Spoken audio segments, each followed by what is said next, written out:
feel so humbled to be giving you my keynote remarks. Thank you for honoring me.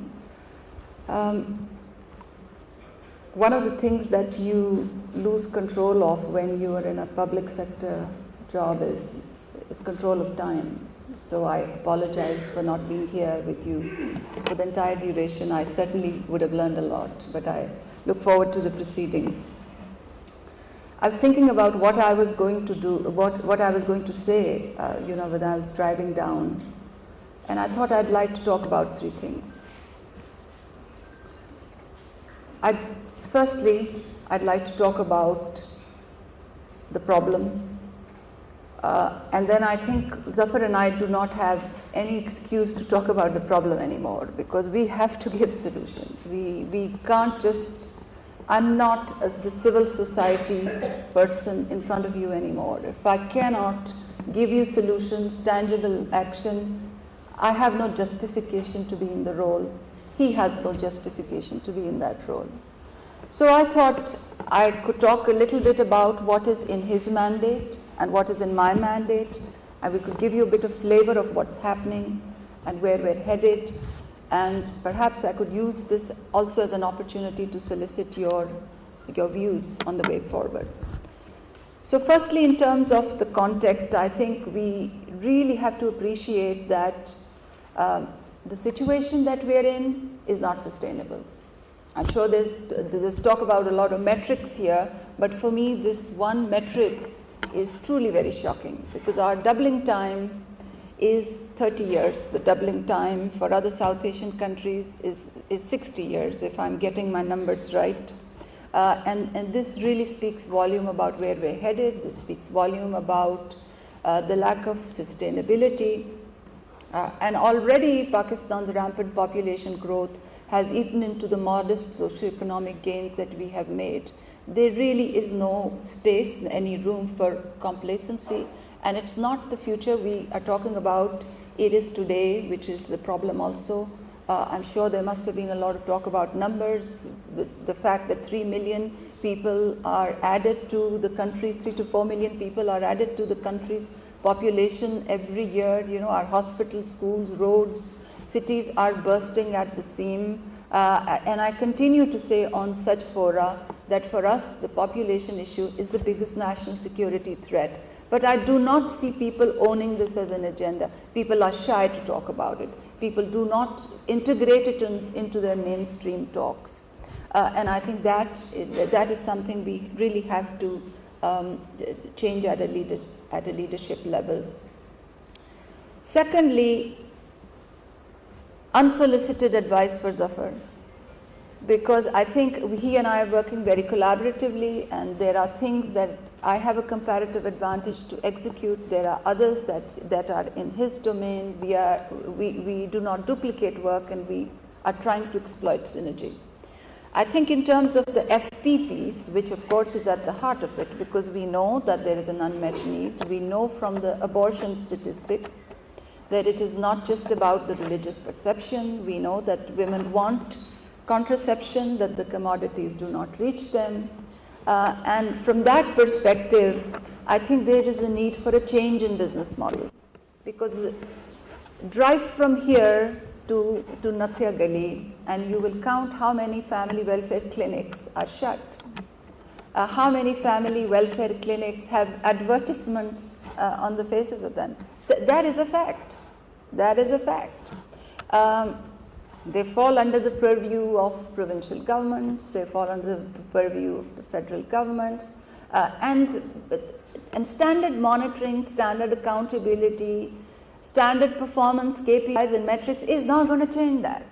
It's not going to change that. There has to be something transformative, disruptive, whether it is digital in its outlook, whether it centers on contracting out, whether it centers on a new face in terms of the optics, whatever it is, it has to be a new business model to get these facilities up and running. Because the government has a huge infrastructure of facilities, of grassroots presence. It does not work. It just does not work. Under my purview are approximately 400 offices of the Benazir Income Support Program, approximately 150 offices of Baitul Mal, and they are so underutilized. In the same street, there will be a bank and there will be a private sector kiosk. They're thriving and flourishing.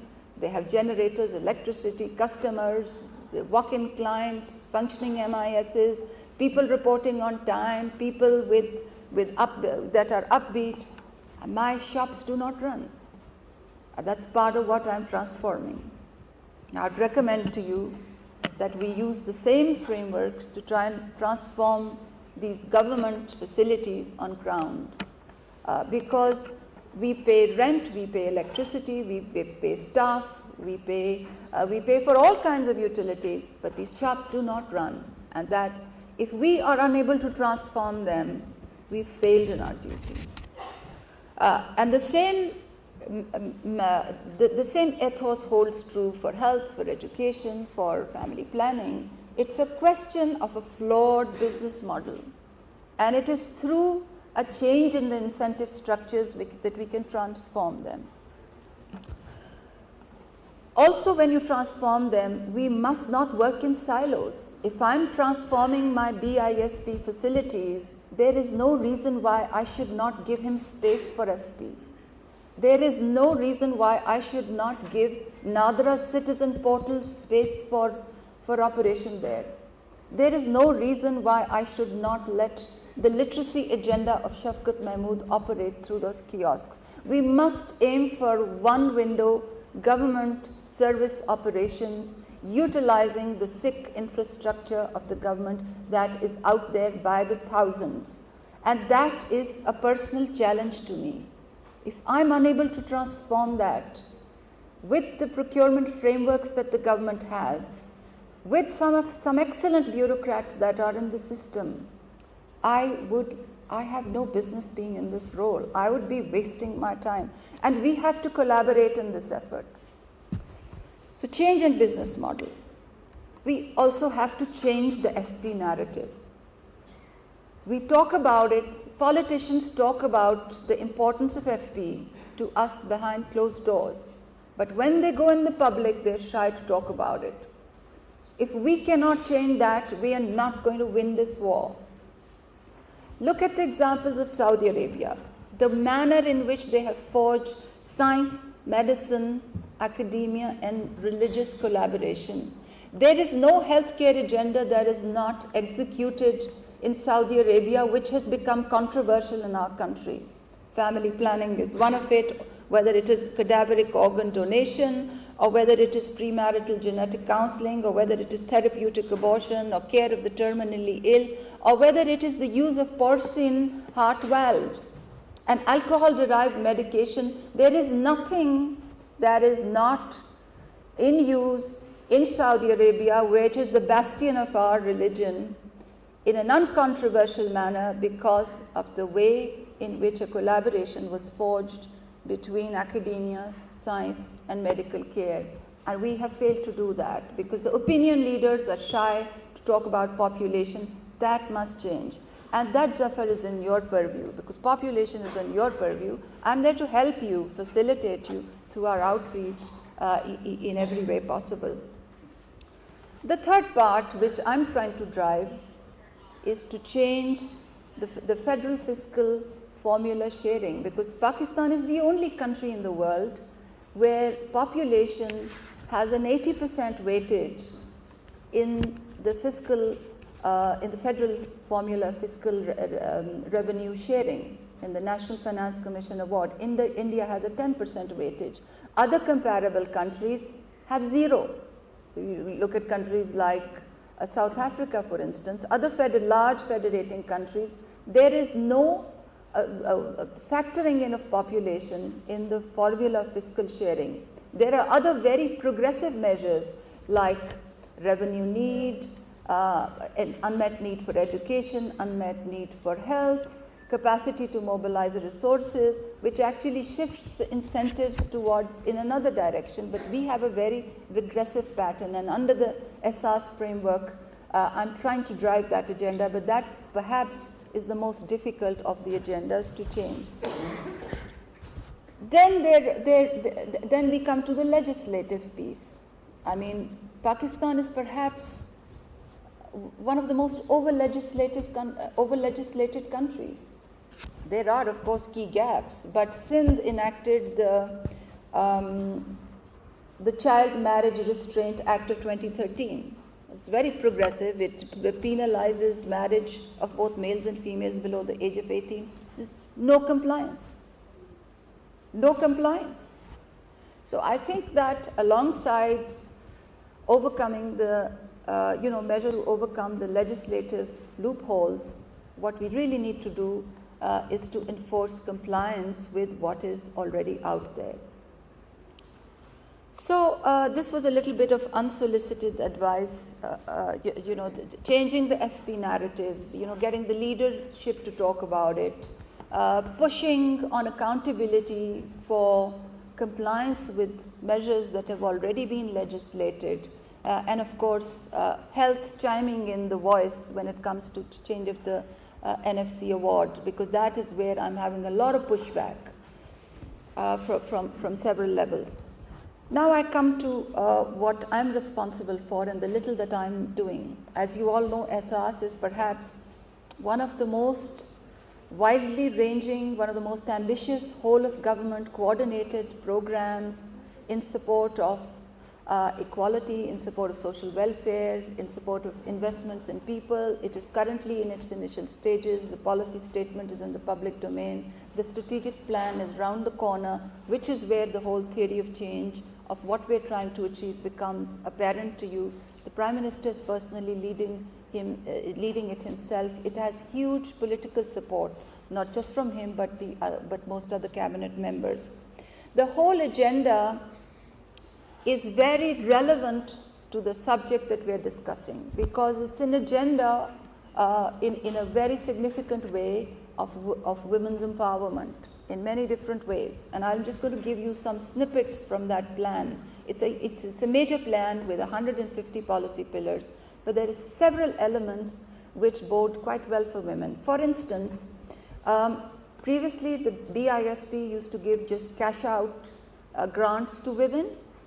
Now we're giving every woman a bank account. That's part of the financial inclusion agenda, predicated on the understanding that when we have a simultaneous value chain building effort to revitalize economies in the lagging districts, these poor women have a much better chance to participate in the economic sphere. So 6 million bank accounts and access to mobile phones for the poorest women identified through a new survey which is currently in the field. Under the housing scheme of the government of Pakistan, there will be joint ownership of men and women, which is quite, so wherever the government will give grants or loans for housing schemes, we will ensure that women have joint ownership of homes. There is also a major drive aimed at the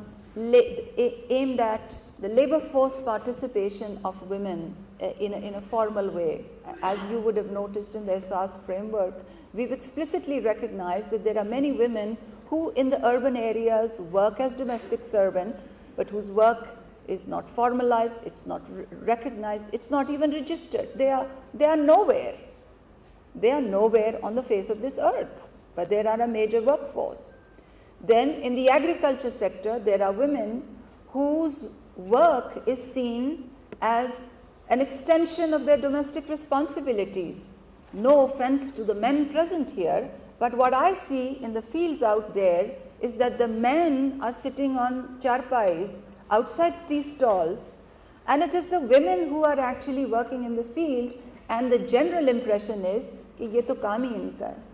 That has to change. So we constituted a labor expert group, which is a tripartite labor expert group. It's convening on a weekly basis, trying to devise a mechanism of formalizing informal workers, and women are forefront of this effort. Formalizing them, giving them bank accounts, giving them financial literacy, ensuring their access to mobile phones through a handset policy, we believe, will be very empowering for this invisible segment of women. Then again, there is a policy decision that whether it is the education grants or whether it is the Insaf card, which is given out of Zafar's ministry, or whether it is scholarships, or whether it is the poverty graduation initiatives. And as you know, we launched a program worth 42 billion about 10 days ago. 50% of the recipients of all benefits, government benefits, and ideally more, will be women. Through the special purpose vehicles that are being created under the social welfare umbrella of ERSAS, a legal aid window is also will be up and running soon for women who have been subject of domestic violence and don't have the means to access legal aid.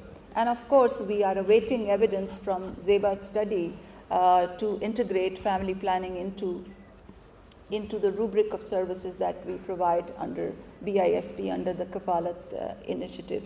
So we stand, at least from the SARS perspective, we stand ready to own this agenda.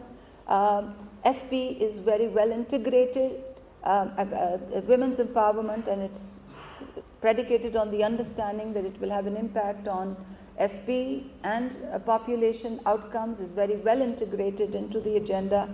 And of course, I'm accountable to report back to you on progress from time to time, and I will do that surely with the right metrics and with the right numbers. We really have to turn the corner on this issue. Whenever I'm in a group like yours, I cannot help recalling that population is such a bittersweet story for Pakistan. You know, there was a time when we were the world's showpiece in population. You know, in the second 5-year plan of the country, when the world did not know what public-private partnership means, the government of Pakistan allocated resources for the Family Planning of Pakistan, for the Family Planning Association of Pakistan, to execute this. The world is talking now about universal health coverage as a central pillar of Sustainable Goal 3. But back in the 60s, Pakistan espoused universal health coverage for family planning as a policy group, and Atiyaba will remember that. You know, we had Nafis Sadek and Atiya and Atullah, the women champions as far back as the 80s. I recall when I was training as a medical student, the RHSBs that Mumtaz knows about so well were so strong that we had to wait. You know, as house officers scrubbed for surgery, we had to wait because the gynecologists would not vacate the theatres. There were RHSAs in every hospital, and they were so strong the surgeons could not enter the theatres. We knew as young house officers where to send women for tubal ligation they were community centers under the RHSB program, and again Mumtaz can refresh your memory. There was a whole institutional edifice of the population welfare program. The building that I sit in today, BISP, was the building of population welfare. We've demolished these structures systematically. We have, and I repeat, we have demolished this whole structure systematically. And putting it back is going to take an effort. Zafar, this is your responsibility. Don't kick me out of the building. Do not. We had, and I'm even forgetting the names, the Ghaffar Sahib, refresh my memory, the NATPAO. NATPAO does not even today probably have an executive director. You know, it's in dire states. These institutions, NHFRC, these institutions had a purpose. Pakistan was the leader in social franchising in FP. All the initial academic work in social franchising on family planning comes from Pakistan. There are people in this room who were the authors of those studies, who shepherded it in the government system. NHFRC was created for a purpose. NATPA was created for a purpose. We've abandoned the training institutes, the hierarchy, but we have dismantled everything. And I think one of the simplest things we can do, that you can do, is to go back to the original plan. Convene the people who were the architects of the original plan and put the original and start. You have to start from a very long way back. But there is really no other way. And I think that we must realize that all the other problems of this country we can come out of. Inshallah, we can come out of we will inshallah come out of the economic crisis. Inshallah, we will fix our institutions and root out pervasive rent seeking. Inshallah, we will improve government service delivery. But the issue of population, where it stands today, is the biggest threat to our security. And if this will not have an unprecedented effort, we will not turn the corner. So I'm there to help you in any way possible, provided you don't kick me out of F Block, which belongs to the Ministry of Population. But happy to help you in every way possible with the SARS agenda, with the women's, because it is about access, rights, opportunities, and freedoms of women, which with my own hat I'm trying to push. But the FP engine has to start running. And I'm very confident that with the new leadership within the Ministry of Health, it will, inshallah. Thank you very much for giving me this. आलमी यौम आबादी के हवाले से इस्लामाबाद में तकरीब का इनेकाद किया गया। वज़ीर आज़म की मुआविन खुसूसी डॉक्टर सानिया निश्तर इस तकरीब से खिताब कर रही थी। उनका ये कहना था कि मसाइल मौसर इक़दाम से हल किए जा सकते हैं, तन्हा हुकूमत के लिए मसाइल को हल करना नामुमकिन है। पब्लिक प्राइवेट पार्टनरशिप के ज़रिए आवाम को बेहतर सहूलियात की फ़राहमी मुमकिन बनाई जा सकती है। ये थी PTV ताज़ा तरीन। मज़ीद बाखबर रहने के लिए हमारे साथ रहिए।